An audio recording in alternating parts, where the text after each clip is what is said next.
The mother of all deals concluded this week between India and the European Union marks a seismic shift in the global economic order. After nearly 2 decades of stop-start negotiations that began way back in 2007, Brussels and New Delhi have finally locked in a pact that covers a combined market of 2 billion people.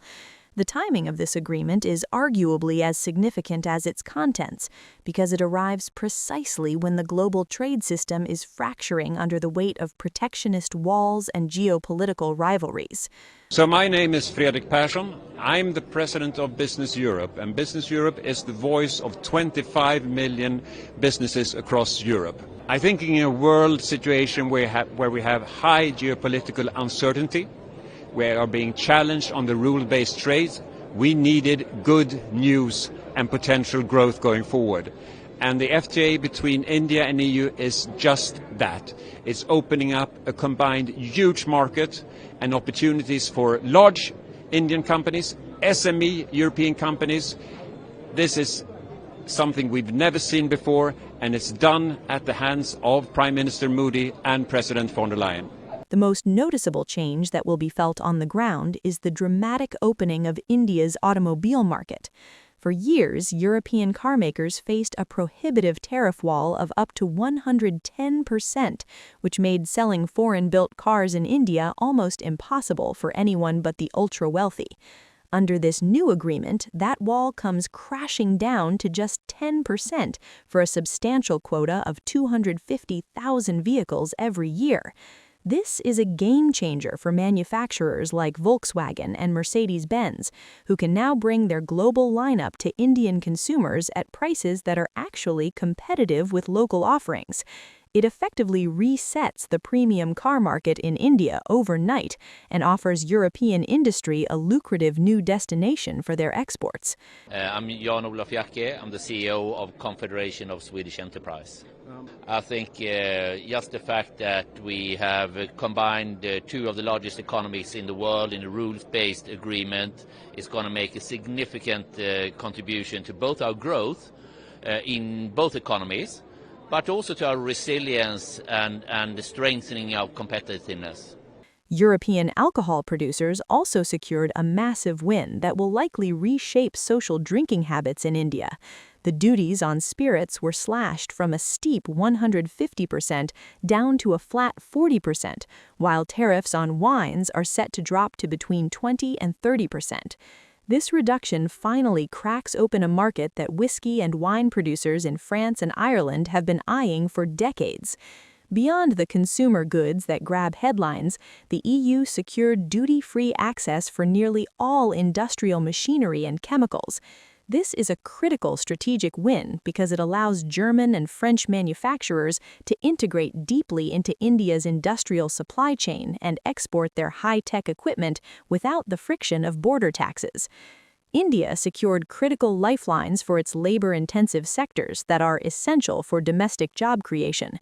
Indian textiles, leather, and gems will now enter the vast European market duty-free, which provides an immediate edge over competitors like Bangladesh and Vietnam, who have long enjoyed similar privileges.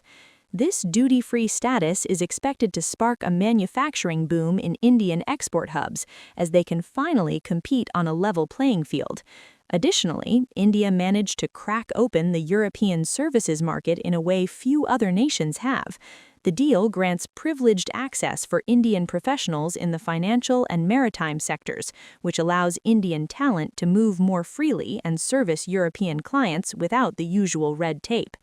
The agreement also includes a dedicated chapter for small businesses and locks in significant climate finance support, with the EU committing hundreds of millions of euros to help India transition to green technologies.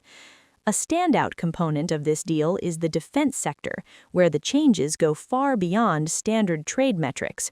For the first time, India and the EU signed a dedicated security and defense strategic partnership that elevates their relationship from mere trading partners to security allies. This agreement allows Indian companies to participate directly in European defense programs and focuses on joint cooperation in maritime security and cyber defense. The noticeable shift here is that Europe is now looking at India not just as a buyer of arms, but as a manufacturing base for ammunition and explosives. This alignment is a significant departure from the past, as it reduces India's reliance on Russian military hardware and opens up high-tech collaboration with European defense majors, who are eager to diversify their supply chains away from uncertain actors. President Donald Trump is reportedly livid that Europe is rewarding India at a time when the U.S. is punishing New Delhi with tariffs. The core of his anger stems from the fact that the United States has imposed duties of 25% on Indian goods, specifically because India continues to buy Russian oil. The American argument is that India purchases crude from Moscow and refines it before selling it to the world, which effectively helps Russia bypass sanctions. President Trump's stance is that the United States put heavy tariffs on India because they were buying Russian oil and helping Russia fight Europe in a way, but yet it is Europe who got a deal before Trump.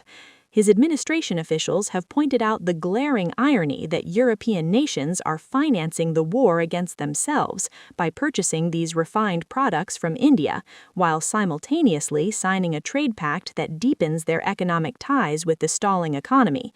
The result is a peculiar triangle where India faces punishment from its American partner while being embraced by its European one, despite both Western powers sharing similar theoretical goals regarding Russia.